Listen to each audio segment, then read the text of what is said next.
Hi guys, তো আমি এখন এসে গেছি মকর সংক্রান্তিতে মকর চান করতে দিঘিতে। তো এখানে দেখতে পাচ্ছ ঠাকুর এখানে প্রসাদ দেওয়া হচ্ছে। তো দেখেন দিচ্ছি এখানে প্রসাদ নিয়ে। তো ওখানে আমরা চান করতে যাবো, এগোবো। চলো দেখাচ্ছি তোমাদেরকে সামনে। এখানে আগে মাইক হতো, আগে 2 বছর এখন বন্ধ আছে। এখানে পুরো মাইকে কম্পিটিশান হতো, খুব সুন্দর একটা পরিস্থিতি ছিল, যার কারণে মারপিট ঝামেলা হওয়ার পর থেকে বন্ধ হয়ে গেছে। তো লোকজন দেখতে পাচ্ছ খুব একটা নাই, কমে গেছে। এখন নর্মালের মধ্যে তবু টুকটাক লোকজন আসছে, একে একে চান করছে, সবাই চলে যাচ্ছে।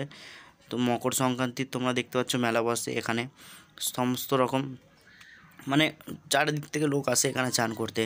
কেউ তাদের বাড়ির পাশে পুকুরে বা এখানে ওখানে চান করে না, এখানে এই দিঘিটা আছে মা দুর্গার। তো এখানে সবাই আসে চান টান করে, এখানেই মকর সংক্রান্তি পালন করা হয় যত আশেপাশের গ্রামে। তো এই যে দেখছো তোমরা পুকুর না, এটা দিঘি, সরি দিঘি এটা দিঘি। তো দেখতে পাচ্ছ দিঘিটার চারপাশটাই দলে ভর্তি হয়ে গেছে চারপাশে, তাও ফাঁকা করে লোক চান করছে। ঘাট আছে অল্প, দেখতে পাচ্ছ তোমরা। তো ভিডিওটা যদি তোমাদের ভালো লাগে লাইক কমেন্ট আর শেয়ার করবেন, ঠিক আছে।